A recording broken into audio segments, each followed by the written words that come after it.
That's a very disturbing thought. Hey, it's Friday night and welcome to the Fancaste, episode 46. I'm your host, Brainmuffin. And the only one who ever cares to show up, Liquid Metal Pro. Ladies and gentlemen, I am the only one that actually cares to show up to the show at this point, aside from Brian Lake. I don't know if that's a good thing or a bad thing. I'll let you decide. At least we have something. So Frank is still dealing with, I don't know, something. I asked if he was going to join us. He got his computer fixed. He told us that, 2 weeks ago now, almost? I don't think he wants to come back. I don't know. Yeah, I don't know. He don't like us anymore. He's got better things to do with his life and then sit around on a Friday night talking to people he's never met. Yeah, he's busy whacking off in another reality. That's what he's doing. What night did we didn't start doing these on Fridays. When did we start? What was our early date? Do you remember? I think we originally, there was like something like a Wednesday or something. It really was weird. Yeah, well, I have notes from that episode 5 from July 6th. Let's see if I can turn back time. Well, technically, if you do go on the computer, you would be turning back time if you look at last year's calendar. That was Venom the Musical, which we're finally getting, by the way. It's going to be Venom awesome. the Musical? Yeah, we're going to finally get the musical, Venom the Musical. It'll flag everything down. It'll flag, it'll be a false flag and a red flag and a blue pill flag and a white flag. Is it a stand-up flag? It might be. Mm. Now, You're by a grand old stand-up, you flag. mean one that stands up by itself or like outstanding in the community, you know, a model flag, as it were. Let's surprise ourselves. Okay. What can I almost say? I got nothing. One can almost say I've got nothing. Okay, so the video is actually dated July 7th, so probably by the time I got everything going and uploaded, I was still gainfully employed at AAA at that time. That was... What day of the... Oh, there it is. July 7th? Did we record on a Thursday night? July 6th is a Thursday. Right. We used to do recordings Thursday nights before, remember? But that was before the main show used to do the live streams. Yeah. Were they recording at the same time? Remember, they used to usually record at nighttime. Yeah. Or at least sometime after midnight or something along those lines. I don't remember too well the specifics. After midnight. All right, It so would be ready for morning. we're going to let it all hang out. Well, let's see. Now, episode 6, we couldn't have done it the same. Wow. Did the main show used to not be on Thursdays? No, remember, it's not that it wasn't on Thursdays. It was that before it used to be pre-recorded. Everything was recorded, edited. Well, I know And that, now- but I thought it was recorded the same night they did it. Oh, it was earlier? Well, you know how long it probably takes to render that video. Well, because episode 6, Jeff Hicks was on, and the date of July, according to Google here, that was a Friday. Maybe we did record. I got a great idea. Why don't I back it up to the beginning and see what I say? Hold on.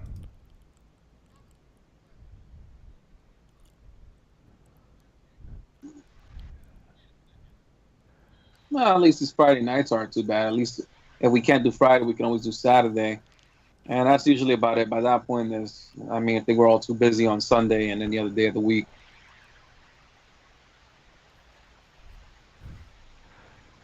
At least to say, it's been an interesting couple weeks, and it's been a very, very eventful last couple of weeks, too. Yeah. Well, that was the one that Jeff interrupts me. Yeah. So hold on a second. Well, at least that day nobody was throwing stones or anything. So See, here we have episode 5. You're already starting to do the good stuff before I hit record. And I snuck the recording, and you and Kendo are going back and forth, not knowing that I'm already recording. Well, Yeah. those were the days. Episode And 5 with more bestiality. Thank you, Frank. would be frank to inspire the bestiality. Yeah, it was the 4 of us. We did. I was even saying the lifting nerd back then. It would be nice if I actually, was strong and stuff. But and then we had Augs for president join us a few times. So those were the days. So I guess it was always Friday night. I don't know. I'll go look at it later. But episode 5 has 113 views. Woohoo! So, and that was July 7th. So it's been over a year. Now we're not up to 52 episodes because we skipped a whole mess of weeks. So. Yeah, there were days and we just didn't record at all for one reason or another. I mean, listen, it's like we've talked about this numerous times. Unfortunately, we are, for lack of a better term, we are adults that happen to have jobs and other responsibilities. We don't really have, I won't say the spare time, but we just don't have the means to, do something like this on a regular basis. I mean, you do your own thing, which is another thing that takes up your time. I'm busy with errands of my own. Eric's off doing whatever he does best in California, which is probably shit himself to death after eating the Chipotle. Let's face it, that stuff is made to kill your stomach. If they say, and they have the nerve to say White Castle is bad for you. And Chipotle is supposed to be a healthier alternative, and it's still destroying your stomach. God damn! I don't know what you're eating it because it doesn't destroy my stomach unless you get salmonella or whatever the poisoning that they had a problem with a while ago. All I know, it's all Mexican. It all destroys your stomach in the end. Yeah. Well, what's interesting is I sorted this by most popular, and far and away our most watched video was episode 17 with Kendo's favorite, Danielle Page, as our BBC. That was the one that I think it was like 16 and a half. That's the one that Kendo and I are drunk off our butts. And then we call Nick. It was after their Indiegogo, and we're like talking for like an hour. And we're like, let's call Nick and record it. So it's pretty wild. So, this is when I get really close. See, this is the part with the microphone that I'm not sure what I'm doing right, because it overpowers in my ears really mightily if I'm not careful. This is the problem with having too many. Well, it has too many adjustments, right? So I can change the sensitivity, which I just did, and then because I have my my headphones plugged directly into the mic, I then have an out volume for the headphones, but it's not the same. That's not the volume that goes to the computer to record. And then I have to watch my levels. Otherwise it gets like this. And so sometimes I think I'm loud enough, and then I look down and I'm barely moving the needle, and then people can't hear me. But it is quite quiet down here. So that's episode 17. But then episode 36 is our second most watched. And that's where we have Arumi, what was her name? The Japanese model. And then 37 is the next one. So it's like, oh, cool. And that was the solo stuff.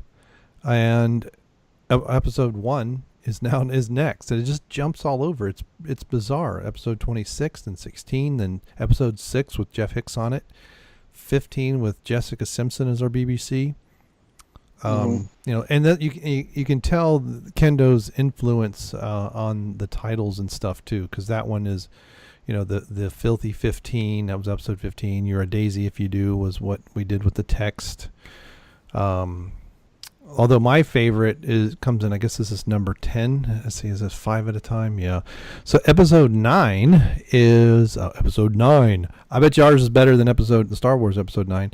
That's the 10th most popular with the chicks kissing on it. I forget who the BBC was then. It was Who Needs Kylo Ren. That's when we did the question mark upside down, remember? Yep. Yeah. That was a good one. So, yeah, it's interesting because then it's like episode 5, then 7, then 5, then 19, then 23, then 18, then 27, then 8.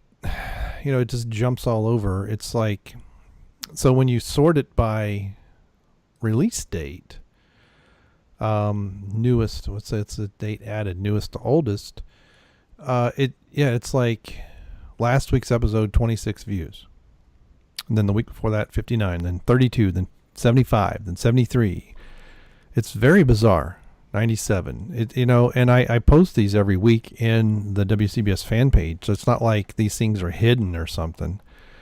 And then like a few weeks in a row we have National Cleavage Day. You think that would get a lot? That's 130 views. That's episode 38. Then 37 and 36 were the two before I said, were the 2 and 3 most viewed.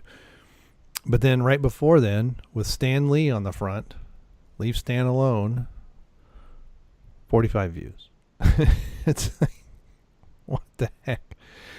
And there's no, I don't know what the rhyme or reason is, because some of these have, women that are very scantily clad, and like 55 views for that Russian chick.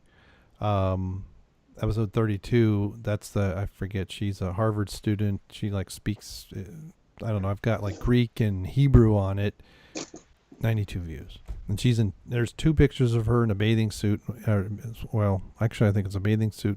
That might be underwear. And then one with no top, just showing her butt. It's just bizarre, man. Anyway. Well, I mean, let's face facts. Kendo left us, and essentially we've been in stagnation hell ever since. We need to find another Kendo. Yeah, but our most two of those top 4, he's not even on.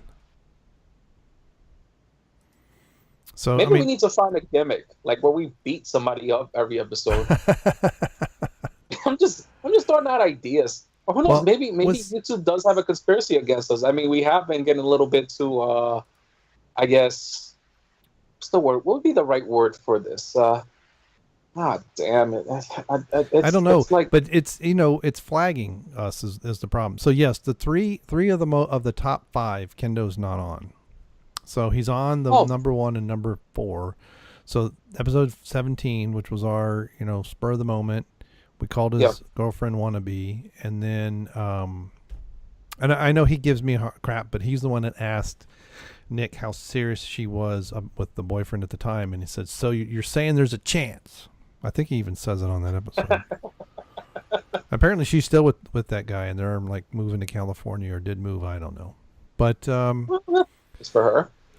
Right, but it is kind of weird. It's like, and I've noticed this on my own videos, where, well, some of my most watched videos are my oldest. And my most watched beer review was actually one that we shot at Phil's, one of the ones that we shot at Phil's. It's with my beer. I mean, I did post it again to the Facebook page, and Jeff and Kendo and I are on it. But it's similar-ish. Like, I'll have some videos that have a couple hundred views, and then another video that has like 5. And it's not like they're the same day. Now, I do know this. This has been probably a couple of years ago. Somebody was talking about how to grow your channel and stuff, and they talked about how if you put a video out that's really popular, and I'm popping my piece, sorry, and then you do another one the same day in particular, or too soon after, that one will get buried. The algorithm won't show it, and other things. And part of the thing is the longer you engage people, the better your videos will show up in searches and in recommends. They really reward people staying, watching a video, watching another video, and they don't necessarily have to watch one of yours, but if they start their session with yours and watch most of it or all of it or whatever, and then they go to something related and something else related, maybe they come back to a video on yours, that really helps your channel too.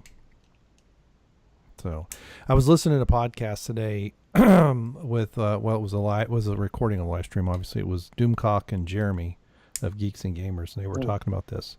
And Doomcock says, I don't know, I just started doing my channel and people liked it. Yeah, I mean, it's funny how like we look at the main show, Doomcock and a lot of the other guys, Jeremy as well, I will say, like, it was almost like out of nowhere, like the spike just rose. And I think it was part of it was the timing too, because look at what was going on in entertainment and what you had. And this is like going back to the days of, God, I know I beat this dead horse to the ground all the time, but It's like going back to what Gamergate was, and what the lessons that need to be taken from that point in time need to be realized even now. Like, it hasn't gone away. It's just that what the focus has changed a little bit.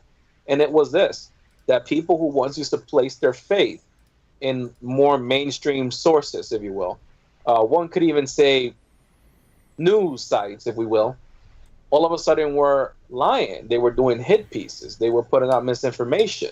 They were twisting facts, putting in false truths, all sorts of things. One could even say they were putting out fake news, and what would happen is people got fed up. People got fed up, and they wanted to go to alternative sources. And this is how I remember one of the alternative websites that people started turning to at the time. I haven't gone there ever since. I don't know what became of it. Was Tech Raptor. It became like it became like a more alternative source for a lot of people. I know there was a few others as well. Some YouTubers started to take off. Now, what became of all of them? That's a story, I guess, that you have to look on a case-by-case basis. I know some individuals went off to do better things or just entertain people. Others try to make a name for themselves. Others went to kick rocks or something. I don't know. But oh, now I understand the boulders thing. That's funny. From last night's show. I didn't understand it when they were talking about it before, and I'm like, what the hell is that? I don't understand it. But apparently that's one of the James Gunn things. It really is very, again, we're on the subject, so what's crazy. And it's like, that's what's going on here. You had all these websites, you had all these fan channels and everything, talking about how great Star Wars is. Oh, look, this is what Disney is doing. Oh, look at this great diverse cast of characters. Meanwhile, there's like a very dedicated group of fans out there. They're like, well, no, episode 7 was shit. Episode 8 was complete horse shit. How are you people defending these movies? And, something was up. Again, it was going back to the days of Gamergate. It was going back to the days of, hey, there was this, you had a lack of ethics in journalism. You had a lot of ethics in people who are promoting a product, reviewing a product, and just saying how great it is. Think about how dangerous that is, and how dangerous that can be in any other type of market. For example, like let's say cars, for example. I don't know if there's an actual case, but if there is, feel free to let me know, if I'll let the audience know.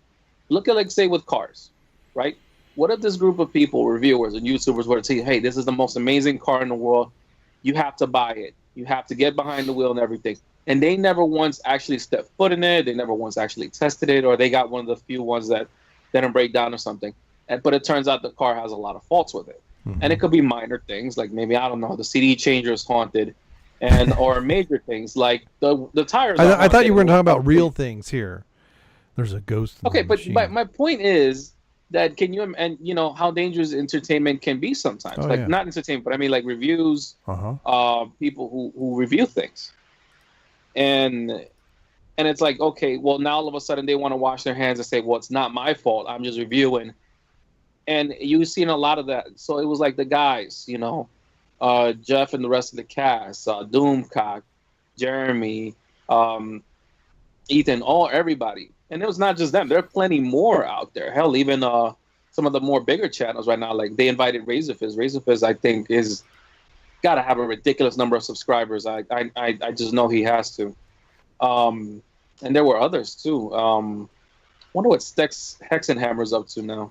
I haven't seen any of his videos, but I know he's another one I think started blowing up as well.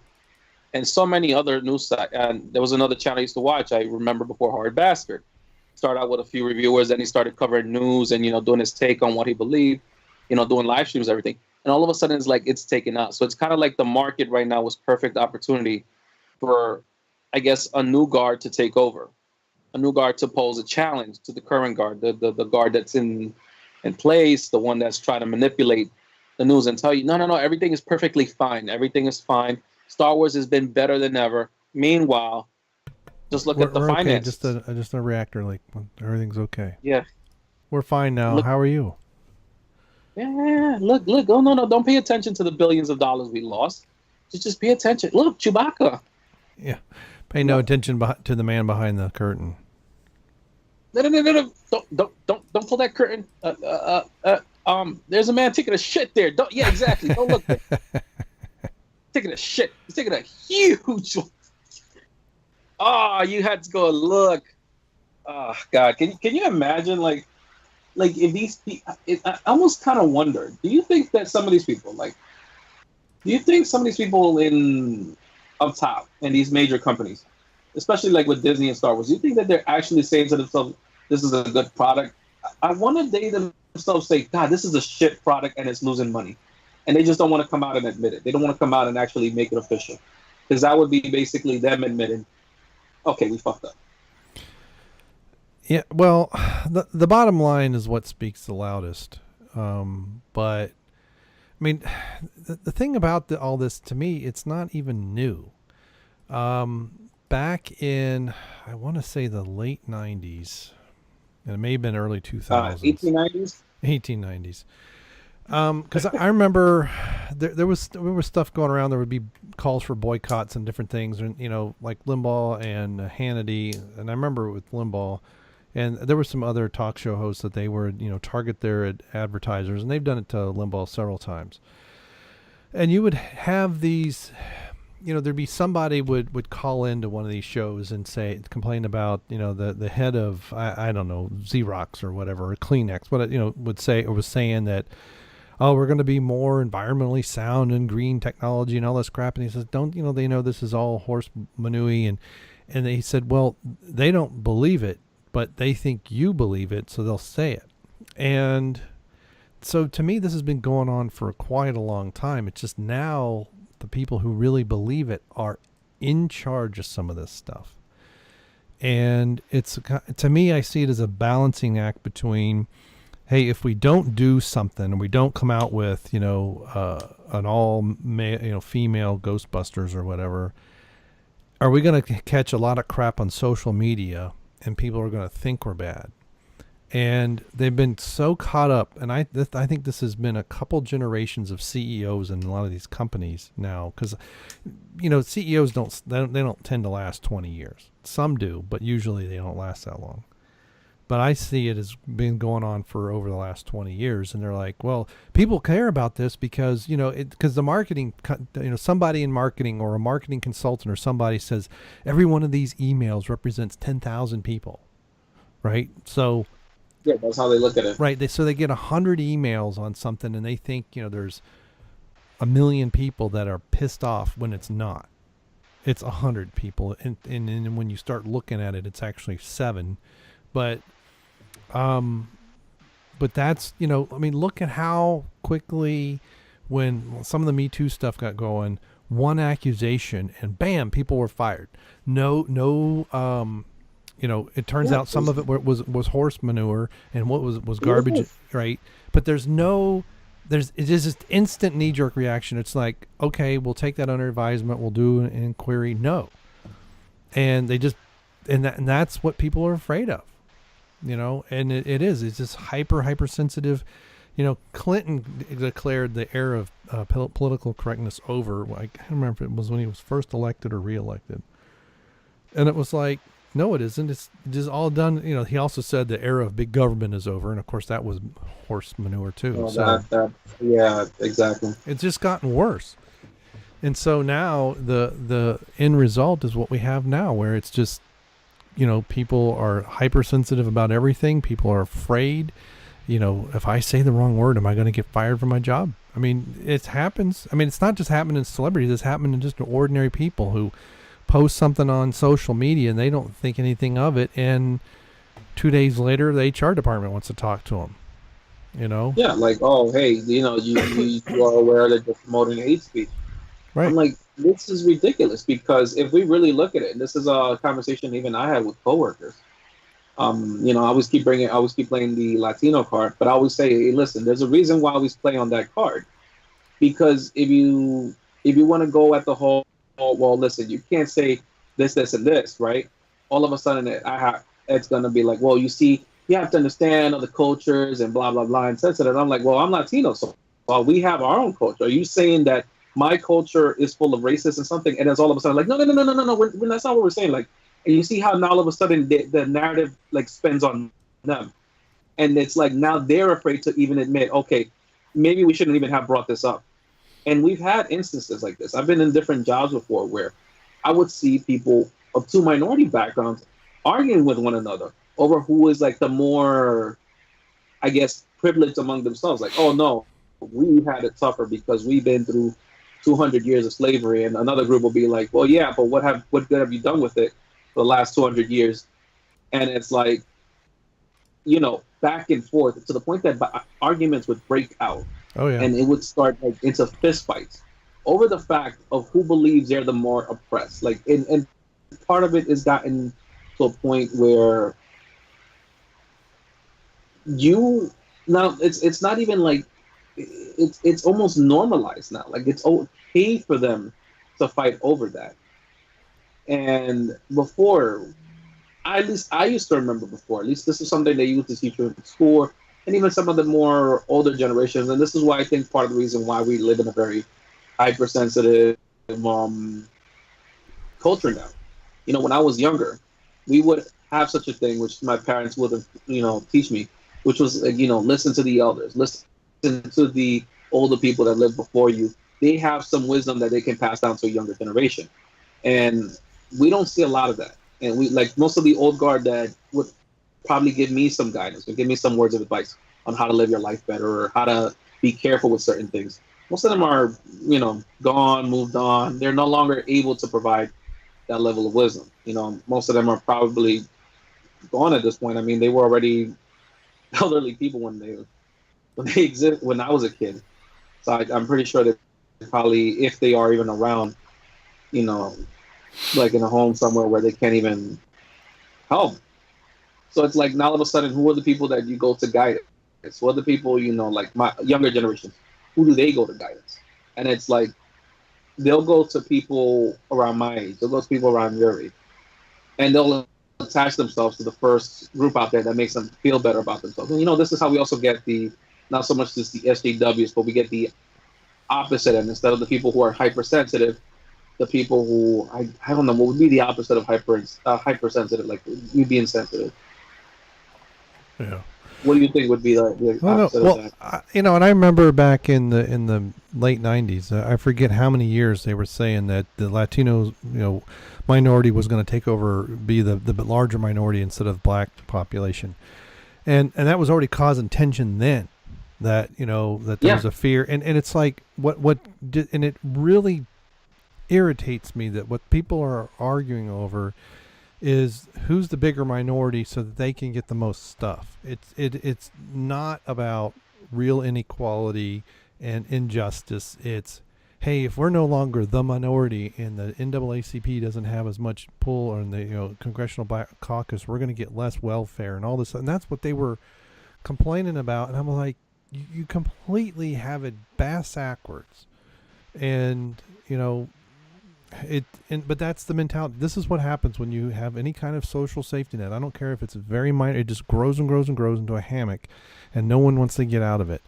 It's like everybody gets in the boat when no one helps row the boat. They jump on the cart, but no one helps pull the cart.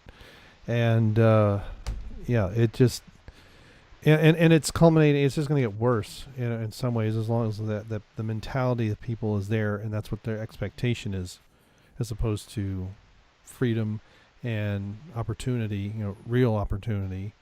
And because, outcomes can't be, the only outcome that can be dictated to everybody is poverty. So, that's when we get Venezuela, right? Yeah. If you're in the club, you're fine, and everybody else is starving, which I don't understand. Venezuela is in dire straits. How is that country just not burning all the time?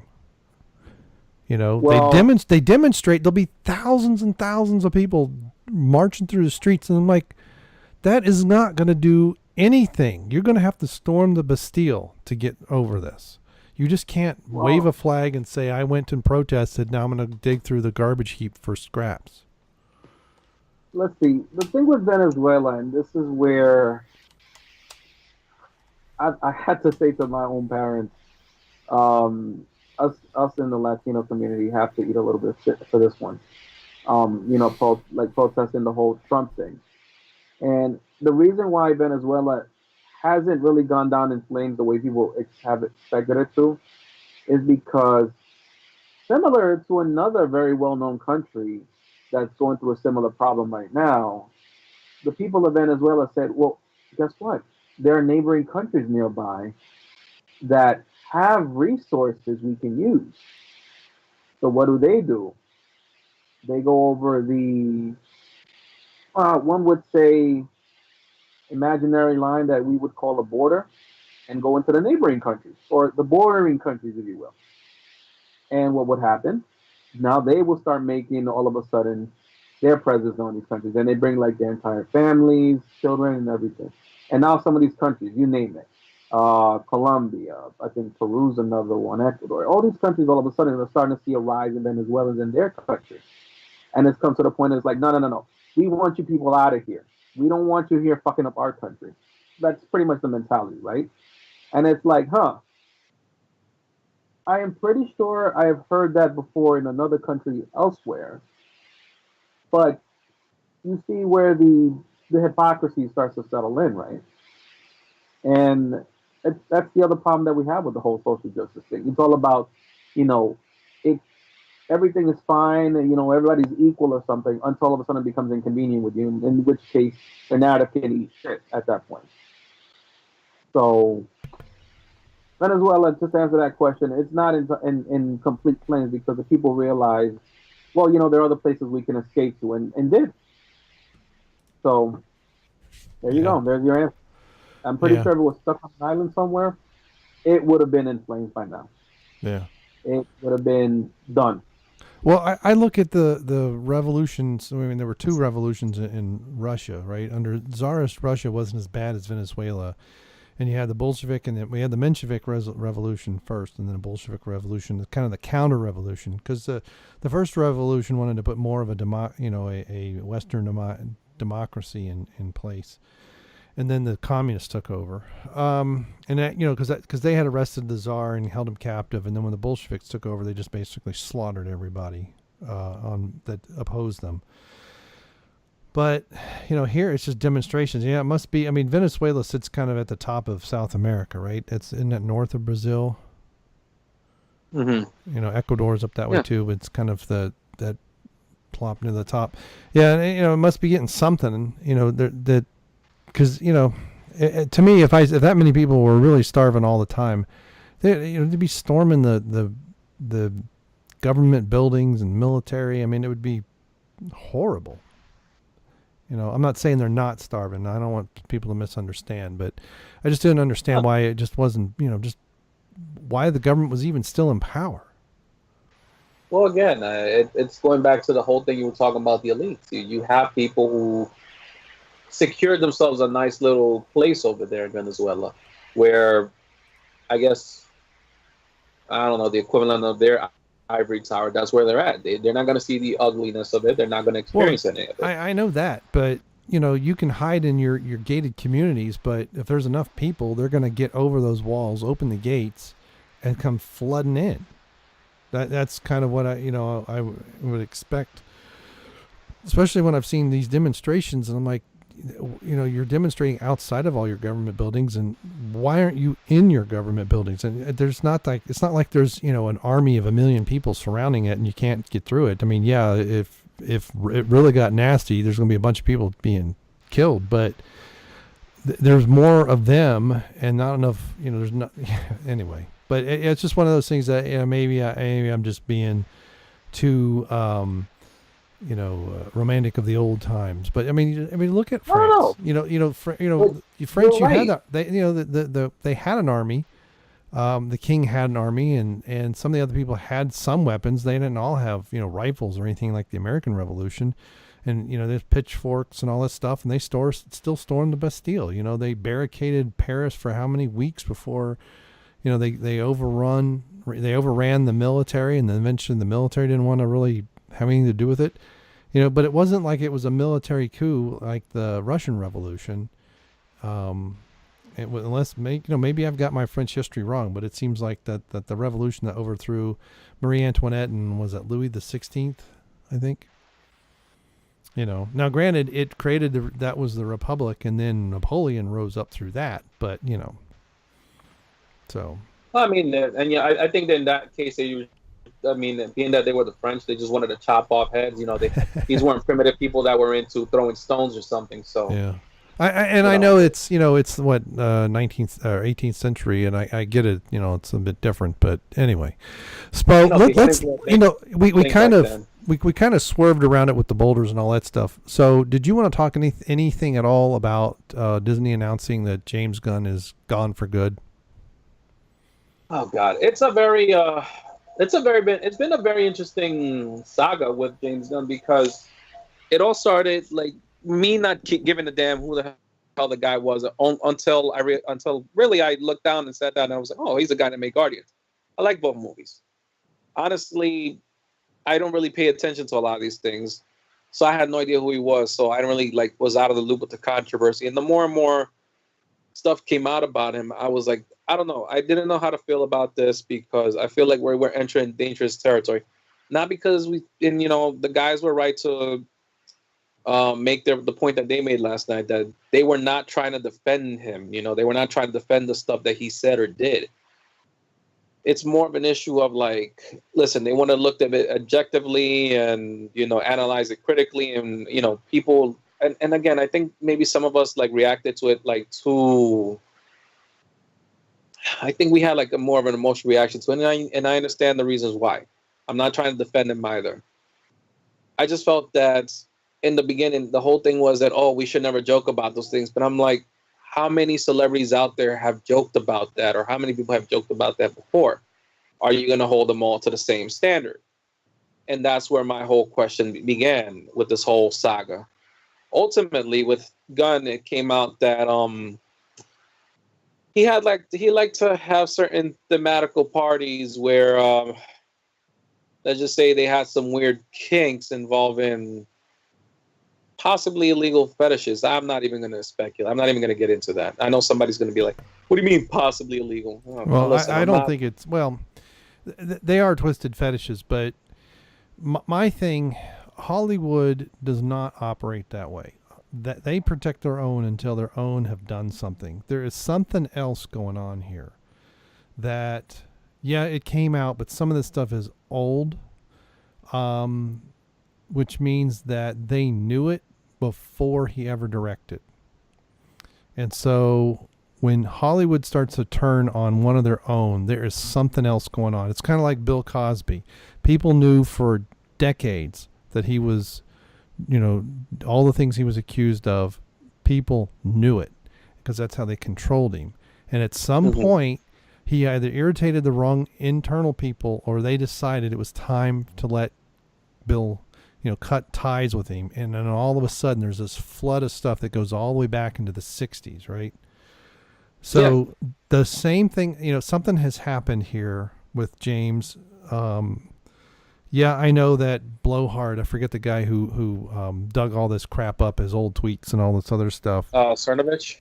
Yeah. To me, it's just, I don't like that people do that left or right. To me, that just feels wrong that but they knew that stuff before. And so it's either one, it could be one of several things, but one possibility is it was a calculated risk for a while. Who's going to find it and all this other stuff. But I don't know how much of that stuff is just a fetish fantasy and how much of it is real. And people have said, you don't make jokes about it. I mean, I get all that because, Paula Poundstone got in trouble for doing stuff. And, it's not like this is the first person. But because the way Hollywood is and the way they protect their own, they somewhere it was decided that either they couldn't, this was hard to cover up, right? But most likely with them coming out and adamantly saying he has nothing to do with Galaxy 3, it's not, Guardians 3, and it's not like he's going to be behind the scenes and ghost directed or anything. There's something else going on that they don't want out. So they've cut ties with him. Because, none of this stuff is criminal activity. It may be in poor taste, but it's unlike Cosby who had, there was criminal activity alleged. No, at least as far as I know, no one's alleged any criminal activity. It's just rather disgusting. So there's got to be something else that they don't want out. And so it's, they cut ties with him and he's going to be floating on his own. But you know, I think you're like the first person that's even brought up that point, that there's got to be more to this, and it's not just a, you know, simple, okay, look at this pedo shit that's come out about him. Because if that was the case, again, going back to you know, how would you enforce that kind of standard, right? Like, how would you determine it's in poor taste, it's a joke or whatnot? And again, everybody's trying to like put their hand into this and try to determine, like, be the authority on it. And I'm like, listen, this is where the whole question of free speech comes into like play. Like, where do we draw the line? Like, where do we say, okay, what he's saying is not just offensive, but it's a sign of something bigger, or, you know, well, you can say it's offensive. You can say, here's where I draw the line. If you are not, I mean, you could even argue, even if you're being slanderous, and well, then take me to court or whatever. But if you are not conducting in seditious acts, and you're saying, I mean, okay, let's take his jokes for instance. Yes, I don't like them. A lot of people don't like them. They're at the very least they're in poor taste, and at the most they're pretty sick, right? But that doesn't mean I get to shut him up, right? I don't get to dox him and crash his website or anything like that. I can choose to not listen and go away, right? The right to be to speak does not give a right to be heard. You may just be speaking on a street corner by yourself to yourself, but have a right to like walk away too. Right, right. Because that's why I say there's nothing that I've heard that's alleged any illegal activity. It's not like David Icke, who on stage was naming, you know, several Savile and other people for years, was saying they were pedophiles, right? Known. And he was been pointing the fingers for years. I've not heard any of that. I've just heard really bad, horrible, disgusting jokes that, I mean, granted, it's Disney's decision whether or not to fire him, but given the flash nature of a lot of this stuff, where it just woof, one day it's hot, then the next day it's on another shiny object, this would blow over really quickly. And he could come back at some point. They could bring the cast together and just say, look, shut up. Don't say anything more about it. We'll make a decision on whether he comes back, whether he goes directs or whatever. We'll take care of you. Just be quiet. And they would just say the corporate line, you know, well, it's Disney's decision what to do. Right? We wouldn't have all this complaining and other nonsense. That's kind of like picking at the wounds, picking at the scab. But I still think and believe that there's got to be more. There's something that they're, you know, this is only, maybe he is this way, or maybe he has some other thing that they want to hide. And so they're just kind of saying, hey, we're going to cut ties, and he's going to float on his own. Because, I mean, look at some of the direct, I mean, look at Roman Polanski. What he did was an illegal act, and yet they still protect him. Yeah, what's up with that? Like, right. you want to talk about like protecting somebody, protecting your own. The guy is in another side, in another part of the world, and they're still protecting him. Yeah, well, he fled the country. He can't come back. Right, right. But people talk, you know, but they protect him. So that's what I'm saying. He's forgiven, where James Gunn is, and so there's got to be something else. There's got to be some other reason underneath. Now, granted, it doesn't necessarily mean it's some gross, disgusting activity, but there's something else that's really at work, where it's like, well, if we don't cut him now, this might come out and it'll be even worse. So, you know what's crazy is that I think before Gunn, like the last major scandal, I think was Spacey, wasn't it? I don't know. There's been so many. It's like every time you turn around, there's another one. I'm like, really? I mean, I'm not shocked that Hollywood has some of this problem. I mean, this is kind of stuff that Ike and well, Alex Jones and I know Joe Rogan's talked about, and there's been other people talking about, you know, well, even the movie Eyes Wide Shut, it was supposed to expose a lot of the satanic rituals and everything that goes on in Hollywood, and some of the, you know, the really grotesque ritual, you know, things that they do. So it's, I don't know. I don't know. I mean, I think you have a good point, though. Like, there's got to be something more to it. Maybe he just pissed off the wrong director, spoke out one day. Maybe it could be the cast themselves, because, like you said, just keep your mouth shut, don't say anything. And, you know, when the cast spoke out, that's kind of really when they ended up fanning the flames for him. Yeah. Well, so I think maybe that's probably what ended up being a big part of it as well. Yeah, I think so too. I mean, I think it made it worse, speaking out like that, and you kind of don't go against the mouse, but yeah, that probably might have been it, because they did. I mean, Dave Bautista. I mean, and it sucks because I really used to like Dave Bautista, and I'm like, damn, this is really unbecoming for you. You're kind of like looking like you're having a spur attack right now. And you really did, like. And again, I used to like him. I even have a figure of his that I bought recently over the summer, as part of the WWE's championship line, and I'm like, damn, Dave, I really liked you. I know a lot of people out there consider you to be like barely B-list and stuff like that, but I thought you was cool. I thought you was entertaining for what you were, and now you like went off to do this, and you're having a bit of a spur attack about defending James Gunn, and it's like, people see this as being desperate. Like, you feel like you're going to be out of work. And I think that was another thing that just rubbed people the wrong way. It was more of that like that Hollywood elitism, like, we know better than you type of attitude coming from the cast. Like, oh, we stand with James Gunn regardless of blah blah blah. We're here to defend him, and then maybe their intentions were good. Like, they're just trying to defend someone that has helped them out. Again, has there been actual evidence of him actually committing some type of act against anyone? Nothing, as far as I'm aware, has come out. So maybe that's the point they were trying to make. It wasn't like with Spacey, for example. Spacey had some allegations against him. And yet Spacey came out with the most bullshitted statement. Oh, it's because I'm gay or whatever, right? Yeah, like, I'm gay, and it's like, Spacey, why would you say something like that? Like, do you really think people are going to protect you? And it's funny how that blew over much faster than this is. This actually carried on. And I think part of it was because, again, the whole Disney image, and Disney's like, look, we told you guys, I'm pretty sure, like you said, I'm pretty sure they told them, keep your mouth shut. Do not antagonize anyone. If anything, just avoid social media. But they had to have this level of elitism about them. Like, oh, no, we know better. The audience will listen to us. And Disney probably said to themselves, what the fuck did we tell you? Did we tell you to go out there and antagonize these people? No. You know what? We're done with you. You're not coming back.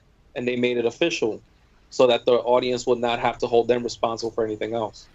Because, you've had, and it's not like, we can't say that, oh, Disney would defend this type of behavior, wouldn't stand for this type of behavior, because look at what happened with Nickelodeon and all the allegations that were made against Dan Schneider. And he was working with that company for years.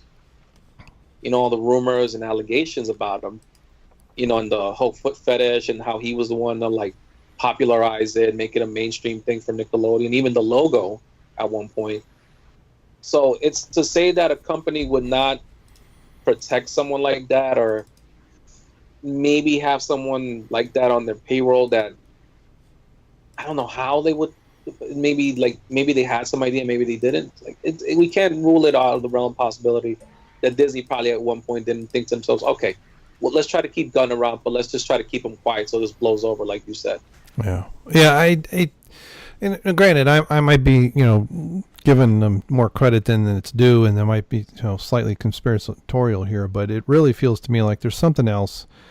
I doubt they talked to the cast. I think that, it's kind of like they floated the balloon out. They got the reaction to understand how they would react, and then they decided that, yeah, it's not worth the risk. And, granted, that also may have been, Hollywood today too, well, just in the world in general. It's like when you have people getting in trouble. I mean, look at when people freaked out with Milo, right?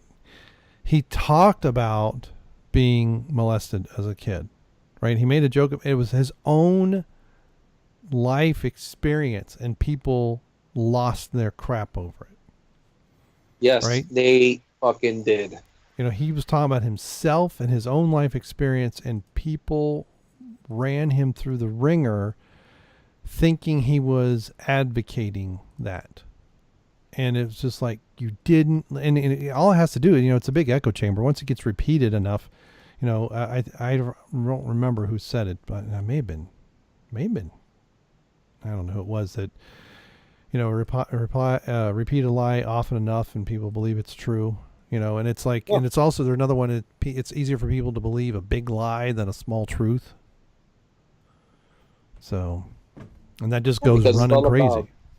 It's sensationalism, man. I don't remember who it was. I think it was Aiden Paladin, who did a video on that subject when that came out, and she was talking about like the hypocrisy behind it. It's like, he made a remark about something that happened to him, like you said, like in his real life and everything like that, and he made jokes about, like, again, going back to what type, was it in poor taste? Is that revealing something about it?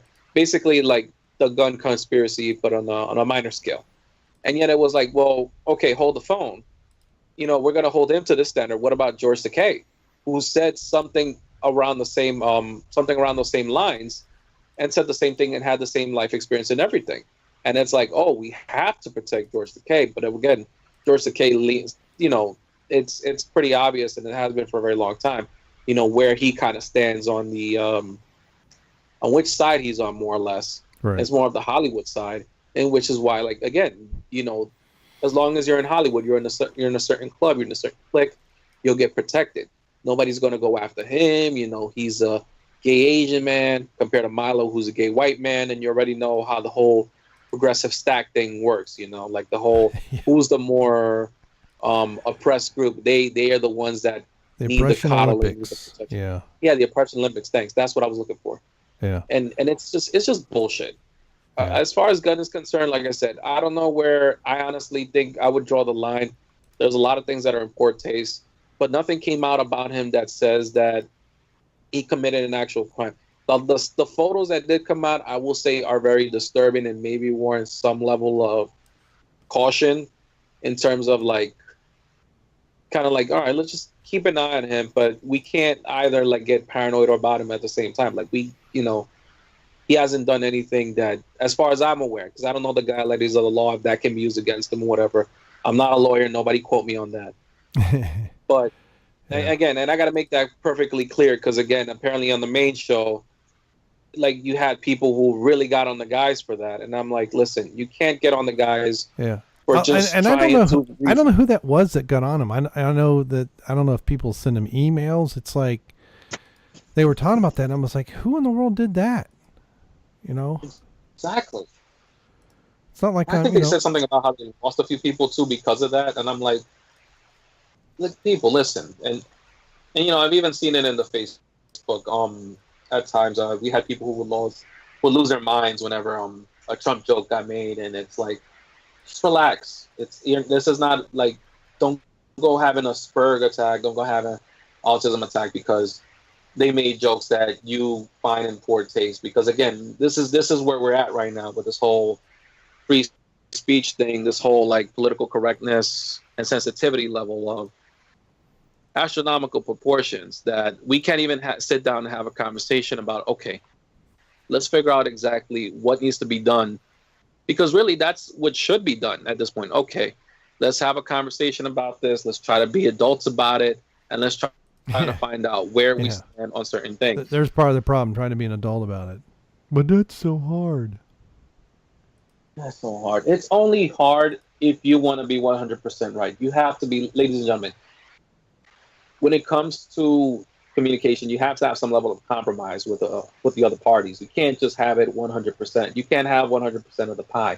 You got to be at some point to be willing to share that pie. Now, how you guys want to share that pie?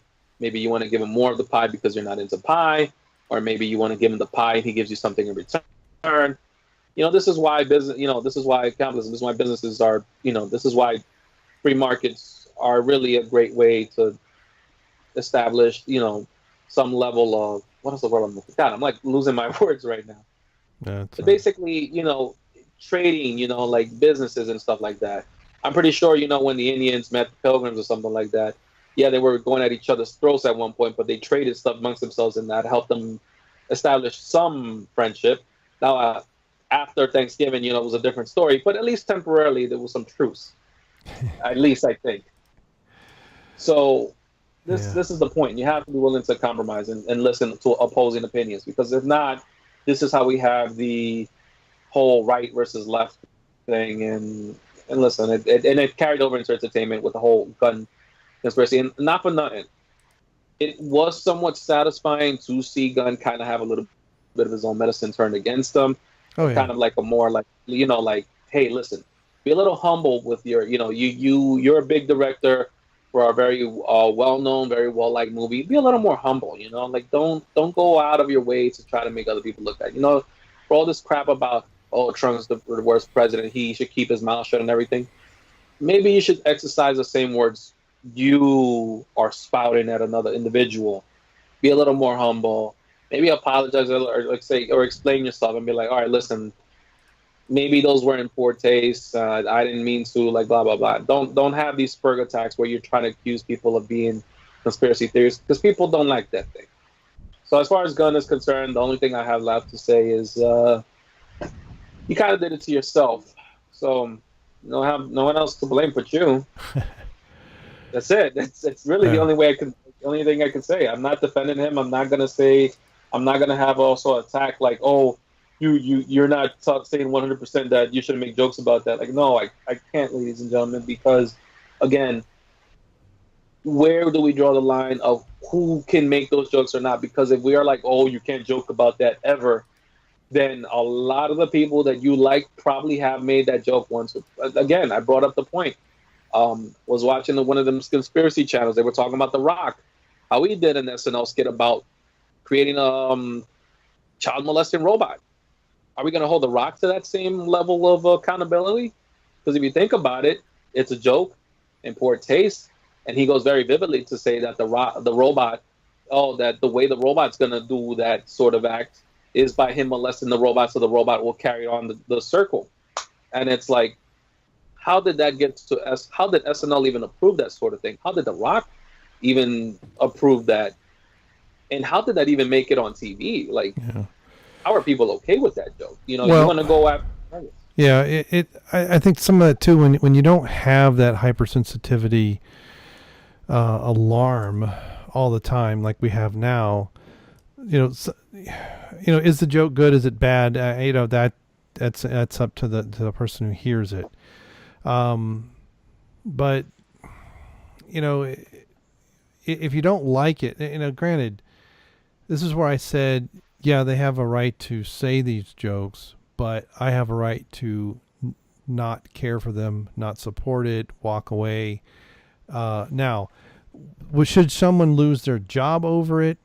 That's up to it really is up to the company. But the problem is sometimes companies are being bombarded by all this fake stuff, this fake outrage that isn't there. But we used to joke about all kinds of stuff back in the 60s, 70s.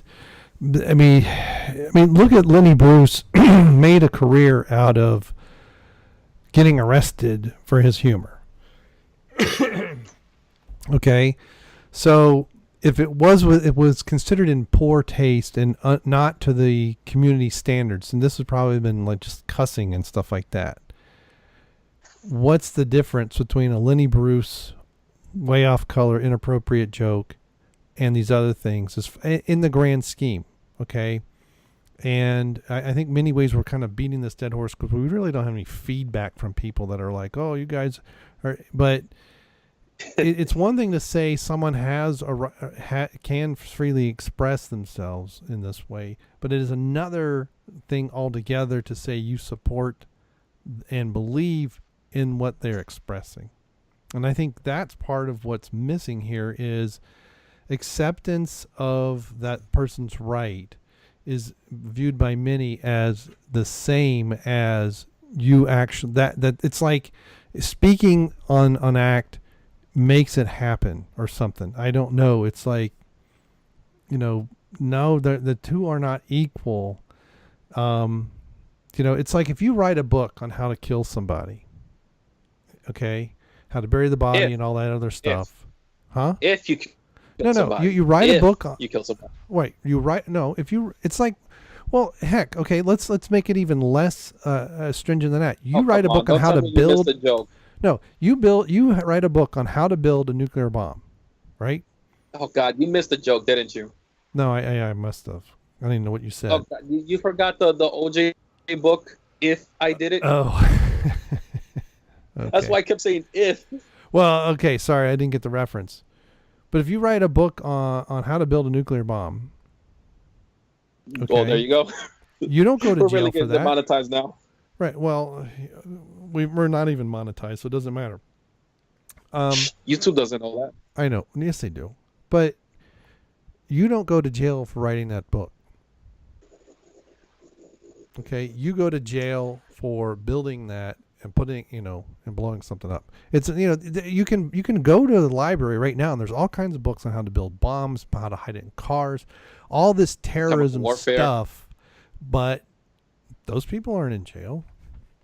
So I want to move on. Need a book. I'm tired of this topic. Let's just move on. I think we've talked ourselves into a corner. We can't get out of it. So we'll just have to go. We're just going to say, I don't give a flip if James Gunn has got fired or not. I didn't really. I liked the first Guardians movie. The second one I found so boring. Halfway through, I turned it off. It's been 2 months, if not longer, and I've never gone back, and I never will. I don't like him at all. People are going to be mad now saying that. Why don't you like the second movie? It's better than the first. I don't. It's just. I don't know. It was just too dumb. I don't know. And I really like Karen Gillian. So I like the better in Jumanji. The purple skin doesn't do it for me. yeah, she is better in Jumanji, but yeah, I was like, forget it. But anyway, let's move on to another topic. You got another topic? Well, our good buddy Tap and Die actually sent me a request, and I took a look at the trailer. He was talking to me on Messenger, so said it's a shout out, Lackey. Ask him if he's busy. We'll rein him in. Let me ask him right now. So in the meantime, while we're talking, while I'm working on that, so he had sent me a request to look at the Star Wars Resistance trailer. I don't know if you actually looked at it. Yeah, I did. That looks horrible. That looks. I mean, I can't draw worth a crap. I think I can do better. Oh my God. I was looking at that and just thinking to myself, what kind of gay shit is this? Like, just looking at it, this animation does not fit. First of all, I remember when Clone Wars first came out on Cartoon Network, and I was looking at it, I'm like, I don't know what to make of the animation for that series, but at least it looked like they were on the right path with the storytelling and everything, that the animation looked like, okay, fine. But then I see something like this, and it's like, this looks like something that was made for little kids. And granted, I know it because it's on Disney's, I forgot which Disney channel it's on. But it's on Disney. I think it's just the Disney channel. Yeah, Disney. Okay, so it's just Disney. So it's a high likely probability that it is made for little kids, but it's like, I'm trying to think of what would be a show that it's offensively bad for children. Not because of the way it's just drawn, but also because of the way the characters feel. Like it's like if Dora the Explorer had no purpose. You know how she does the whole thing where she stares at the screen and talks at you, and the whole purpose of that is that the kid's supposed to respond back. Right. Well, this is what I get from that show, with the only difference being that the kids are not responding back, and they're still waiting for you to respond to what they're doing, and it's like. And I just remember telling him, like, on when I was just talking about it, I'm like, God, this looks so awful. It sounds awful. Looks like it's somewhere on the autism spectrum between eating lead paste and running with scissors. It's I'm like, I'm not watching this shit. First of all, I gave up on The Last Jedi 15 minutes in. What makes you think that I'm going to consider anything else Disney's Star Wars? Yeah. Oh, God, it was awful. And I looked at these characters like, am I even watching Star Wars? I know I'm watching some other, like some old, I don't know, like, I forgot what it's called, like Playhouses or something like that. Like one of those things for the younger children, like when Nick had, like, Nick Jr. and stuff like that. It just sounded to me like this is like a preschool Star Wars, and it was made for that demographic in mind, because I could not believe that this was made with any intention of gathering adults. Like, maybe adults, yes, but very highly autistic ones or highly like developmentally challenged ones that just want to watch it because it has pretty. God, even the coloring was all. It looked like it had no outline. Like my eyes were confused at times, just trying to follow what was going on. Right. It reminded me a little bit of Star Blazers back in the 70s, but but in very washed out colors and right. And I don't know when this is supposed to be set after Return of the Jedi, right? I mean, and I don't know which guy, who was Poe Dameron, the young guy? I can't tell because I'm guessing the slightly, I guess the slightly tannish guy. I don't know. I'm looking at the thumbnail for the trailer that I sent you earlier, and because the older guy that's doing the training looks more like Poe Dameron, and I'm like, is he supposed to be Poe? Or is Poe the young guy? And this is how, it's like, and nothing feels like something that came since Jedi. Even, I have to look at this again. This is terrible. So bad. It's like I'm sorry, I didn't mean to cut you off, but I have to look at this again just to look at the coloring. Oh yeah, the coloring is all drab and washed out and. Yeah, I think my son said it was like bad anime. It is bad anime. I think that was the point. They were trying to make an anime version of Star Wars. From what I understand, I think this is it. And instead, what we got is this like, I kid you not, this straight up does feel like it comes from a Disney. Oh God, I pause it. I'm gonna send you something funny. Hold on. I'm gonna take a screenshot of what I paused, and I think that face needs to be like a meme or something. I'm gonna try to see if I can send it to you, but it just looks like total ass. I'm sorry. I know I got no better descriptive words to describe this, but I've seen with like what's going on with animation lately. It's like.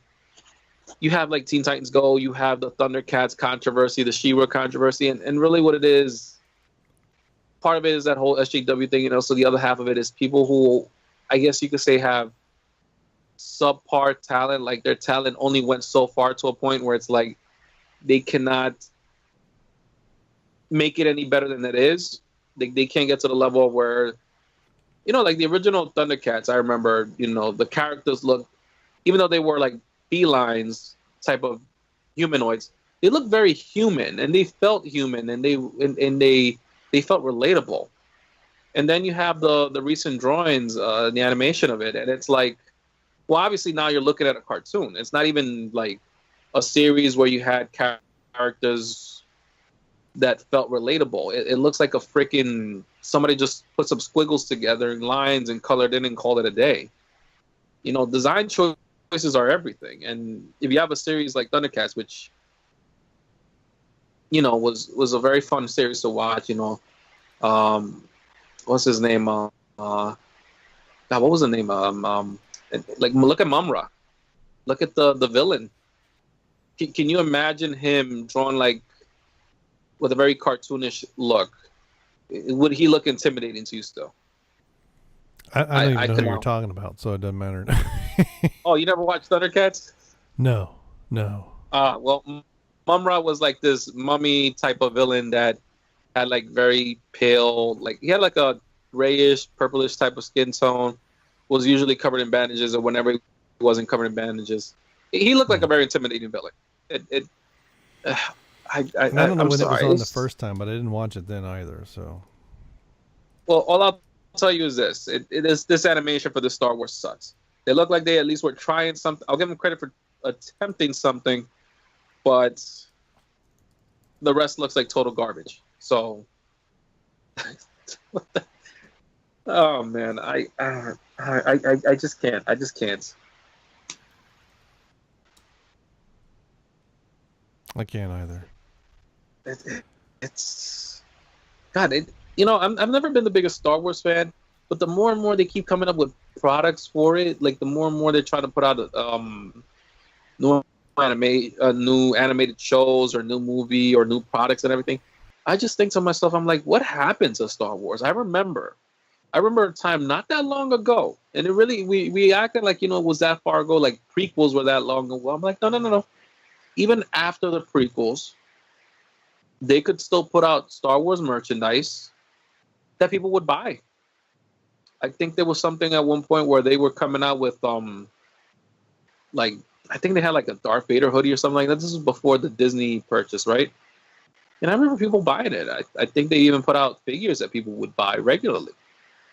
And then nowadays, I go to stores and stuff like that. Yeah, you'll probably see maybe like the Vaders are gone or the Lukes and stuff like that. But then it's like you just see rows and rows and rows of all these new protagonists like Rey, Finn, Rose Tico. That's Ethan's waifu. I shouldn't talk bad about her. Jyn Erso, and you just see scores of them on shelves. And it's sad, really. It's really sad that at one point, these shelves would have probably had maybe like one or two figures left over. Maybe it was of the unpopular character, but not the whole shelf itself would be the popular character. Or not. And again, it's not like the unpopular character is like a minor character that nobody paid attention to, or like the very select few probably would have. We're talking about like a major character, like the protagonist. Like, look at her figure. Her figure's like all over the place. Nobody wants her for all this crap about diversity and everything. Nobody gives a damn about Rey like that. Nobody gives a damn about Finn like that. Nobody gives a damn about Tico, Jyn Erso, that weird robot that Dong Lover probably had sexual relations with, for all we know. Leet. Yeah, L337. Leet. Oh, she's a robot. She's not getting no droid rights from me. We Latinos don't know what robots are, so we don't subscribe to that ideology. We subscribe to tacos and burro rights because, let's face it, they're our only means of transportation to the new world. But God, what happened to Star Wars, man? Like, it's just no. As a brand, it's I don't know if it's dead necessarily, but it is highly tarnished as a brand, and it's not that easy money maker that it once was. And and I don't know how much of it is just a sign of the times. Of it's not necessarily just Disney's fault. I don't know what the toy sales of the prequels compared to, say, the original. I mean, obviously the original in 77 and 78. You're talking about a flash fire here, right? Mm-hmm. They don't have the things ready for Christmas. And you get them months later, and I bought some stuff in 78. By 79, I wasn't buying any more Star Wars stuff, and because I moved on to other things. I've talked about it, but so I don't know how much of that is, the merchandising back then existed, but it was nowhere near what it became by the time you get to Return of the Jedi, and I don't know how. You'd have to do some kind of comparative. It's not you couldn't just adjust for inflation. You would have to look at the toy market in general. Star Wars was a huge part of the toy market back in the late 70s, early 80s. Then we had Transformers, and we had all this other stuff that started coming out in the early 80s, mid 80s. So by the time you get to the prequels, Star Wars is probably less of the overall toy market, but so you can say, well, maybe that was a downward trend because it didn't. I don't know, but let's just say that back in the 70s it was 40% of the toy market, and by the time the prequels are around, it's 20%. But because it's there's other stuff, and that's part of the problem. I think now we're starting to see, even with some of the Marvel films. I mean, people keep trying to couch the Ant-Man 2 is not a failure, but it is. I mean, its international sales are keeping it afloat, but the studio only gets about 50% of that.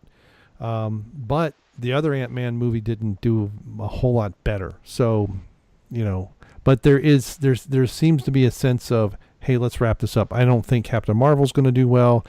And because that was one of the questions that, was it on last night's show or was it this morning when someone asked if they thought that the superhero movies were becoming like the Western, the modern day Western, where, you know, it needs to fade away.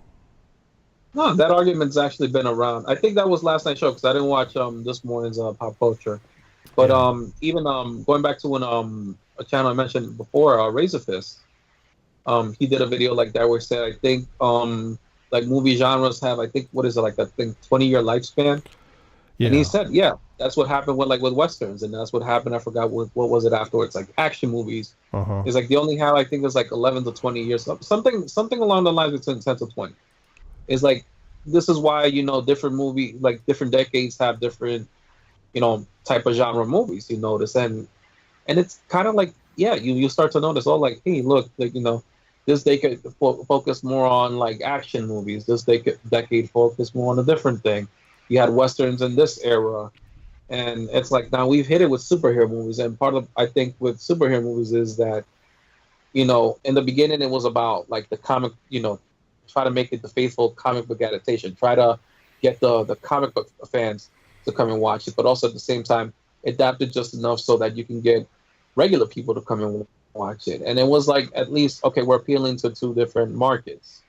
Nowadays, and I think this is also the other part of the problem, is like, you're trying to spread out yourself too thin with all the markets you're trying to appeal to.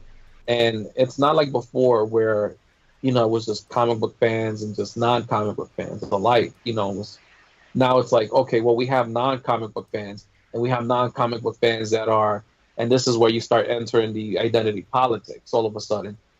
Okay, you have in both camps, you have comic book fans that are gay, and you have non-comic book fans that are gay.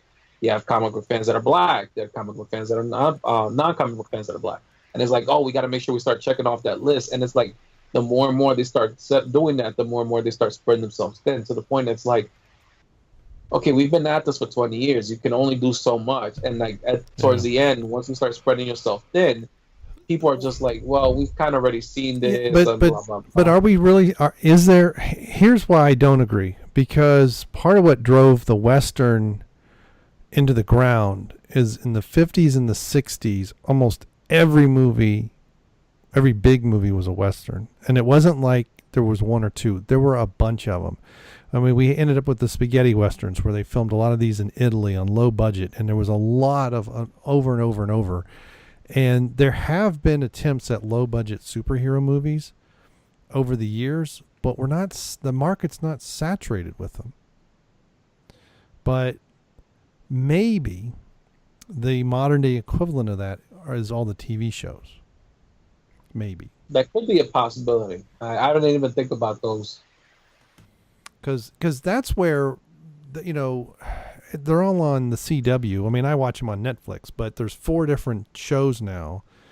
Supergirl, which is the absolute worst of them, because I don't remember what, I think it's season 3 that I finally slogged my way through. And it's one of these things that I had to watch it on Netflix, because if I watched it in real time, it would have driven me nuts. Every episode was as how bad men are. Every episode. And when they start talking about it and they're not fighting and doing other things, I can just skip through it. And literally, there were times I was going through an episode in 15 minutes or less, and I missed none of the story. I didn't go, well, what the heck's going on? I had to go back, because that you could skip that much of the BS and the story still line. You could understand what was going on. You kind of got it a little bit now in the Arrow and Flash, whatever seasons. I mean, they're both. The Flash has been arrested, and the Arrow might be arrested. And I think it must end. This season must end with him, because the next season already shows that he's in jail or something. So they're getting repetitive there. So the 2 male heroes they've arrested. You have not Guardians of the Galaxy, the Legends of Tomorrow. A couple seasons ago, they made Lance the captain. He every time he shows up, he's more of a scoundrel. He lies to the team. He doesn't really come clean on stuff, which is just stupid, because he put the whole team together. So it really is anti-male on all 4 of them. Now we're going to get a Batwoman, maybe, if they can make up their minds if she's gay enough or not. which is just, but see, that just shows the absolute extreme mental illness of these people. You get a woman who's, okay, she might be gender fluid. I don't really know what that means. Maybe she's a man, maybe she's a woman. But as far as I know, she likes women over men. But she's not gay enough to play a gay Jewish character. I'm like, this is Scarlett Johansson all over again. You're not trans, so you can't play a trans. It's like, God. And even that's starting to irritate people in Hollywood. So at least there's some glimmer of hope here and there that people might start putting things together and just realize no matter what you do, no matter how you kowtow to these SJW morons, they are never going to be satisfied ever. Because that's not Hollywood's the point. The point is they will always find something to be irritable about. Always. And going back to like the whole, not talking about James Gunn specifically, but the whole, like what my point was in the end about it. These Hollywood actors, they were the actresses. They have no one else to blame but themselves. Scarlett Johansson, started going on the whole feminist train as well. Even kind of like getting a different, weird kind of pseudo butch haircut at one point. I don't know if that was just for the movie or if that's just the way she wanted to portray herself. Then you had like attack on femininity. Like look at what with Katy Perry, for example, another example. Yeah. She had a very feminine, very, very nice. And she's kind of gone back to that a little bit. She's but you saw like for a while she kind of took away the femininity. Oh yeah. And now she's like going back to it. And again, I think part of it's because this backlash all of a sudden, like, oh, you don't represent us now, type of thing. Yeah. And this is exactly the point I was making before, like with this whole pandering nonsense. This pandering nonsense is just going to come back to bite them in the ass. And these people have no one else to blame for themselves. Scarlett Johansson for not doing the tranny mobster or something like that. Yeah. Was it a mobster or was it? I thought it was a politician, but I don't remember. They're both the same thing. Yeah. Well, especially if it's Democrat, right? Well, Democrat, yeah, definitely. But again, and she ain't exactly the best actress in the world. If anything, I probably would have said that would have probably been cause for driving her away from doing that movie. But she's an attractive woman, and there was a point they're trying to make with the story of the movie. So I watch movies where I don't agree with their politics, and I still thought they were good movies. Isle of Dogs is one of them. I think it's one of those movies where it has like a very anti-deportation feel to it, but still a good movie. I enjoyed it, liked it, thought it was a top movie of the year type of quality thing. I don't have to enjoy the politics of the movie to enjoy the movie necessarily, and maybe she could have done a good job with it. Who knows? Maybe this would have been that one movie that she would have wowed all of us. Now, we don't know if that's ever going to happen because a bunch of people said, oh, well, you're not actually trans, so you can't do the role. Well, first of all, are there that many trans actors out there? I hear crickets. Exactly. Yeah. Secondly, do you think, and again, this is going back to the whole...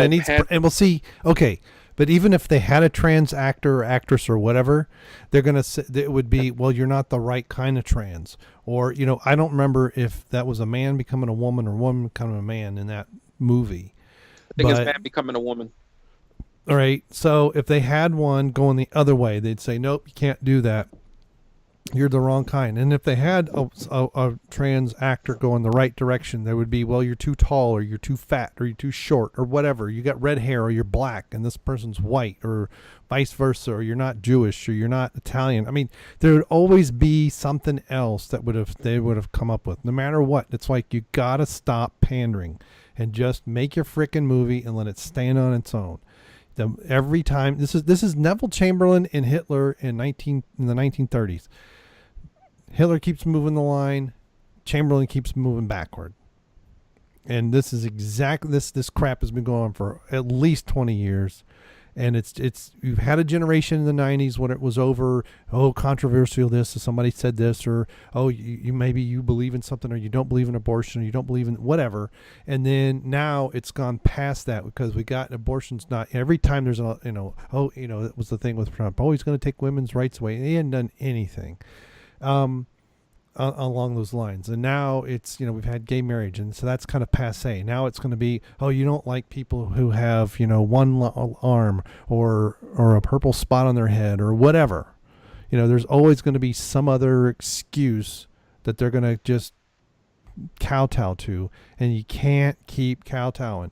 Make your movie with Scarlett Johansson and let it survive on its own merits. Stop listening to these never happy ne'er-do-wellers, because they will never be satisfied with anything you do, including if you say, okay, you can be in my movie. They won't. That's not how it works. They will never be satisfied ever. So just stop. Thank you. Amen. I think that's like the most passionate I've ever heard you on this show. Yeah, at least in a long time. In a long time, yeah, definitely. All right, no, but we got it. Is Tap and I going to join us, or are we going to put this thing? I mean, we're getting up on an hour and a half, and it's getting late. And well, yeah, it looks like we about to put it on. I mean, the only thing, I do have a game of Crash Bandicoot, and I left off at the level Boulder Dash, so yeah. I sent you the tonight's thumbnail, so you're welcome. Yeah, so I'm welcome, right? Yes. Ooh, baby. Now, let me tell you, and we'll get to the Hall of Fame in a few minutes, but I had to be very careful with pictures of this young woman. And I'll tell you when we get to the Hall of Fame. So let's wrap up, and we'll get to the Hall of Fame and call it a night. Okay. I don't know. Are there any other topics, or did I just kind of empty the conversation basket? I don't know. Maybe if I was a smoker or something, I would talk about getting stoned or something. I don't know. I got nothing. It's yeah. Maybe I'll. I briefly touched on the Batwoman controversy, if you will, which is a non-controversy. These are all non-controversies. Just look. Apparently, Batwoman in the original incarnation many years ago was supposed to be a love interest for Batman. It didn't work very well. DC resurrected it several years ago as a lesbian character. She's a little. I've seen some of the drawings. She's a little bit butch in appearance, but she is better built than the young lady they chose. But all of these WB characters, even on television, they're all flat.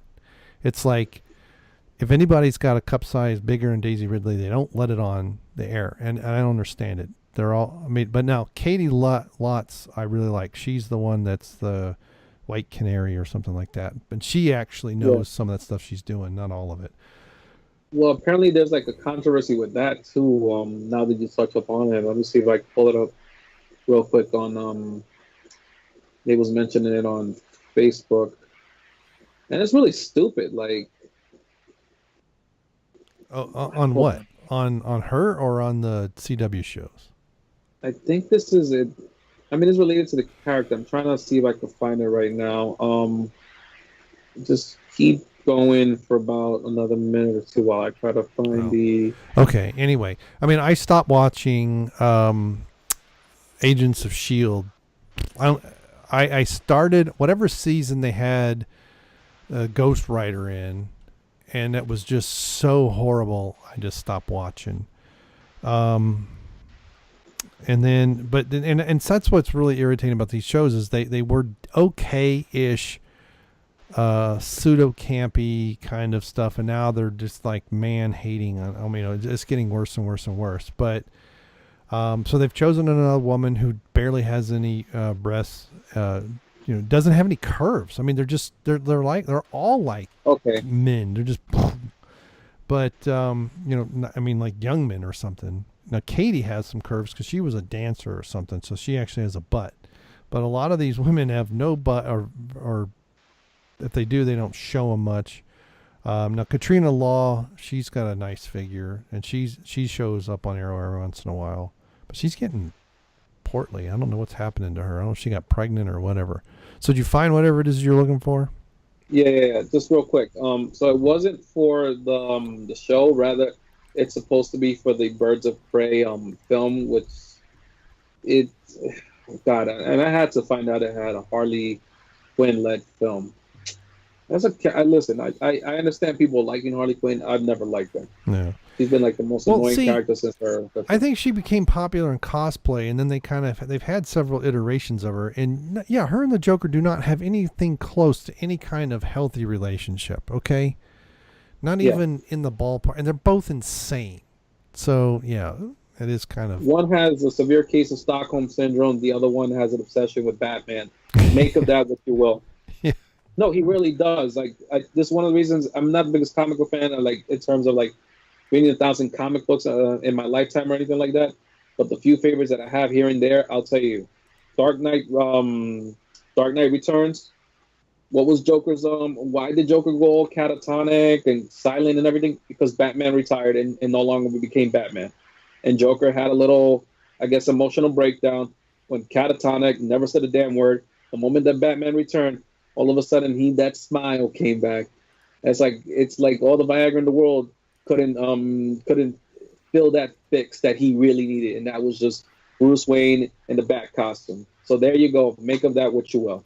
But anyways, rant aside about Harley Quinn. So according to the news from comicbook.com, wow, I'm starting to sound like I think I sounded like the show for a second. According to the source from comicbook.com, a new report from Heroic Hollywood suggests Birds of Prey could cast a multiracial actress for Black Canary, possibly distancing from rumors of bringing Jodie Comer, Blake Lively, and Vanessa Kirby on board for the project. I have no idea who none of those names are. Blake Lively's not multicultural. She's white. She's whiter than I am. Yeah. So this is the paragraph where things pick up. Black Canary, whether it be Dana Drake or Laura Lance, is typically portrayed as a white woman. Making her biracial would add more diversity to the lead roles, which also includes Harley, Renee Montoya, Cassandra Cain, and Huntress.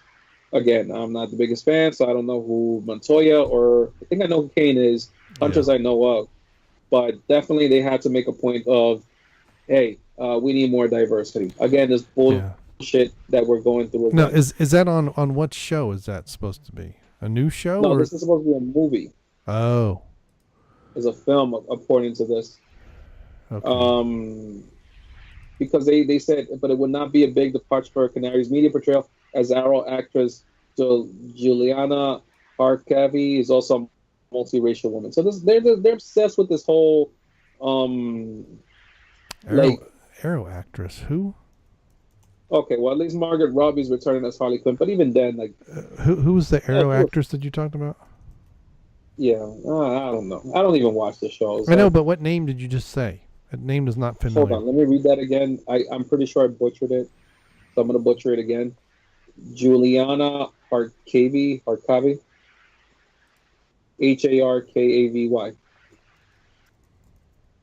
Oh, okay. Oh, she's Diana Drake. Oh, that's right. Yeah, she's. Oh my gosh. So according to IMDb, she's an American actress. See, now, to me, this to me is the stereotypical definition of an American: Dominican, Russian, African, Chinese, and Hungarian descent. Jesus. Right. It's a mix of stuff from all over the world. That's when I think of an American, that's what I think of. People. Now, granted, my ancestors, okay, it's Germany, parts of France, England, and Ireland. Okay, all Caucasian, but it is different nationalities coming together. Yeah, you can check off no pun intended, but you can check off about several boxes there. So Dominican usually means some kind of mixture of Spanish and Native Indian, right? Usually have a mixture there. Russian. Russians, Cossacks, things like that. So you've got a Hardy Scott African. Now, well, that's a freaking continent. That could be one of several so-called races, because you've got Arabs in the north. You have different types of black culture. They actually consider themselves different races. Chinese, that's a very large demographic with multiple ethnicities woven into that, and Hungarian, so that's southeastern European. So I didn't know that. I cannot stand that character. I don't know if it's the actress, because I've never seen her in anything else. I don't, but that character, I want her to die so bad. It's not even because she is. I'm hoping it's just the character, because she is a one-dimensional character. She's trying to, at least and I'm not done with this season of Arrow, but she's trying to get justice for her ex-lover. That's it. So she's out to kill Laurel Lance, who's actually coming from a parallel Earth. And she's a former cop, or she's supposed to be a cop, but she has no interest in doing things the way that by her training. She just wants to kill her. No questions asked. Because, I mean, granted that the Laurel Lance character killed her lover, but I mean, to the point where she's willing to let Team Arrow fall apart, to the point where she's willing to let other bad guys go. It's like that's her only dimension, is to kill the person who killed her lover. That's it. And she had previously, I guess she's supposed to have snapped. I don't know. She was developing. Last season, she was actually developing pretty nicely. But now I mean, Raging Bitch is not even a strong enough phrase to what she is now. She's basically making an enemy of everybody. So it sounds to me like this is not a strong independent woman that need no man, but she definitely sounds like she need her man. All right. Yeah.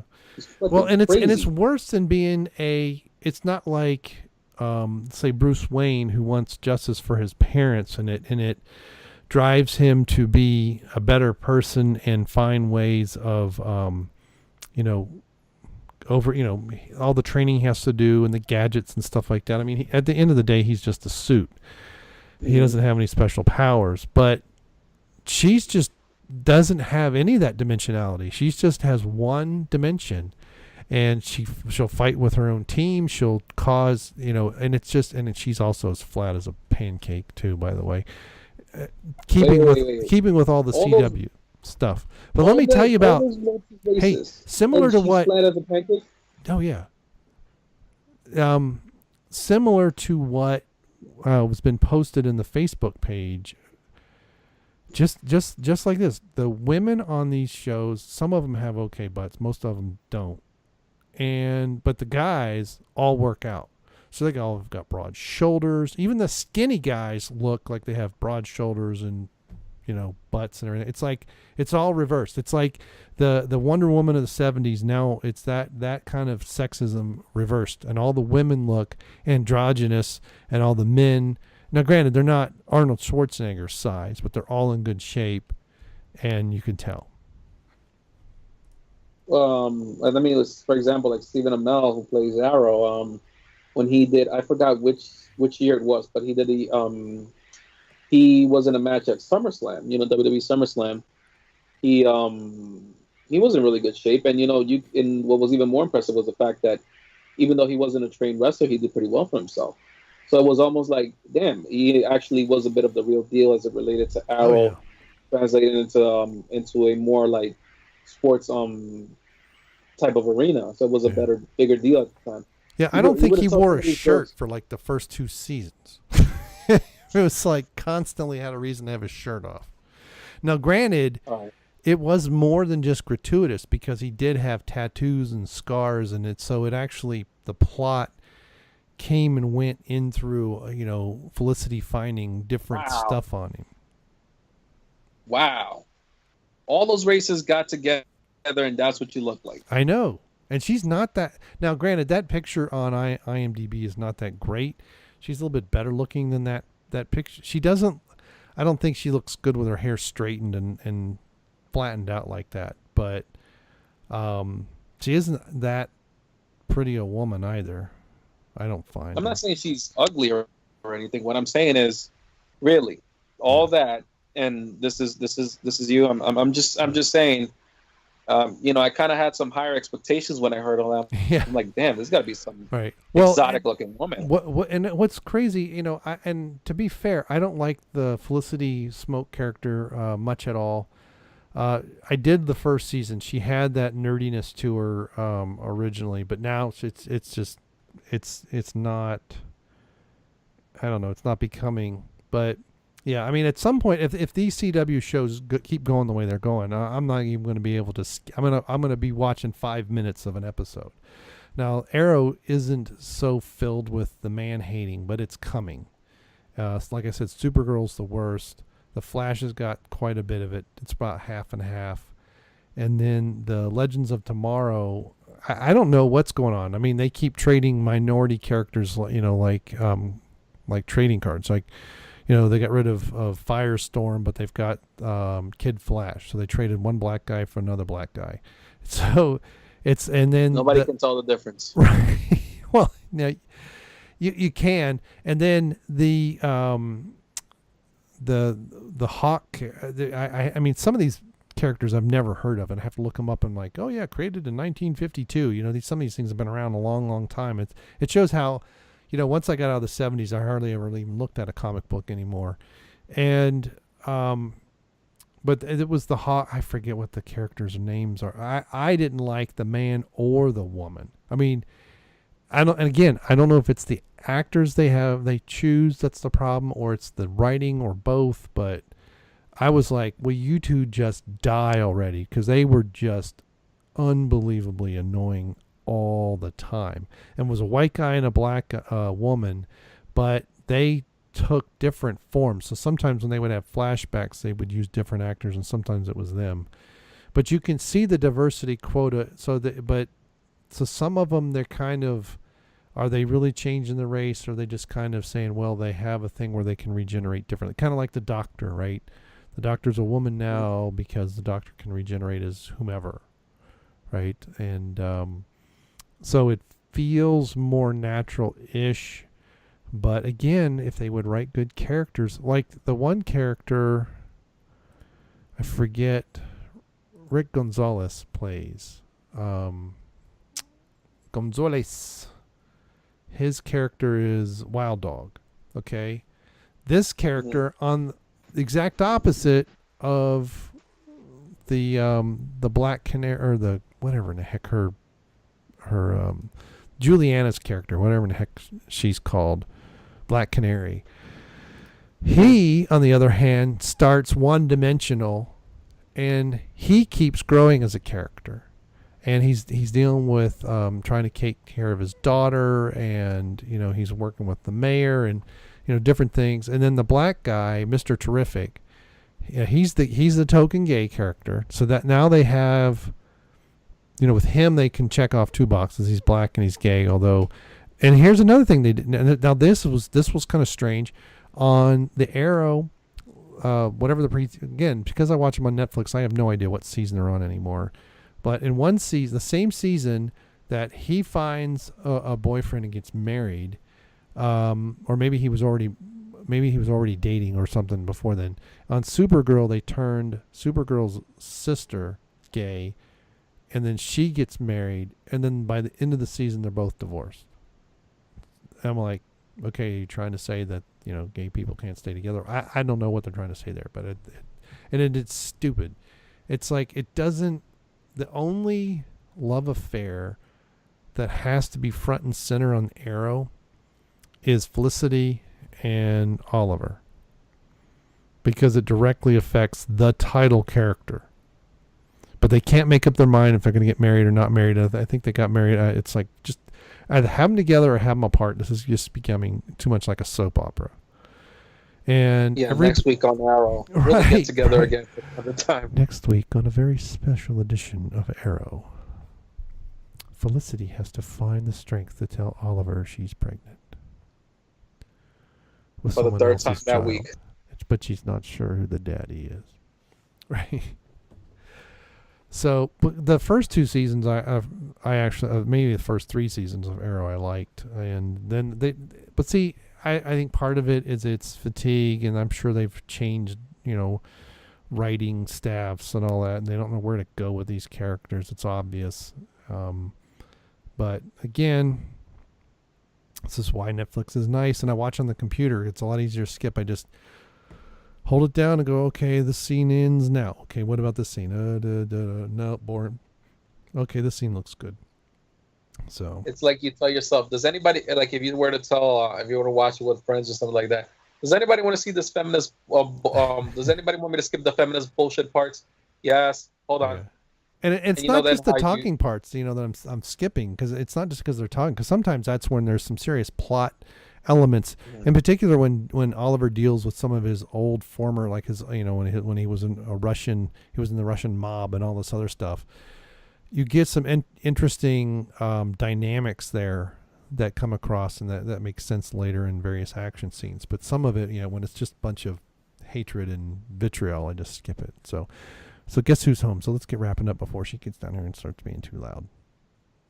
All right. So, yeah, I mean, I have nothing else to talk about. I already talked about Rocks to death today. Okay, so I'm going to send a link in the chat. And I'll tell you off camera afterwards why I didn't use that. At least I'm going to try and send it. It's going to come 3 times, isn't it? So anyway, I'm going to try and say her name properly. So on Wikipedia, it has AI, but it says Shinozaki I guess, or Shinozaki we're introducing something. We're not doing, we're going to still call it BBC on my page because I don't feel like changing it. But basically, this is the Fancaste Hall of Fame. Now, this young lady does have a BBC and a bunch of other big, beautiful other things. She's 5'3". Okay. She is 26 years old, but this is why I had to be careful, because some of them, I don't know. But she started modeling at, I want to say, well, she started at 14. She started modeling at 14. And she's very unusual for a Japanese teenager. Says so on her Wikipedia page. For anyone who can't speak Japanese, the characters on the thumbnail are going to be her name and then underneath Hall of Fame. So there's nothing bad, crazy, or whatever there. So there we go.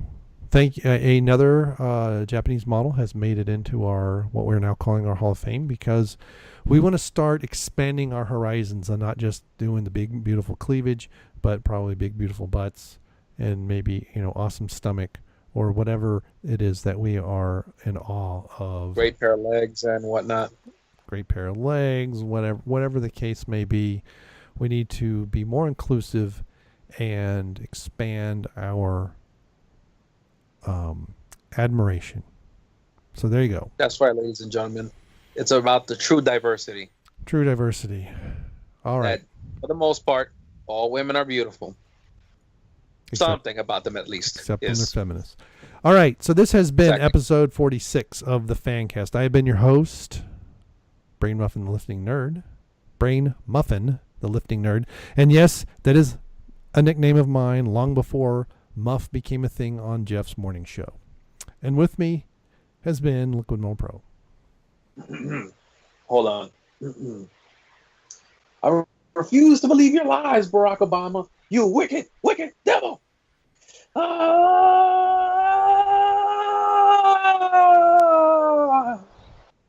right. Good night, y'all.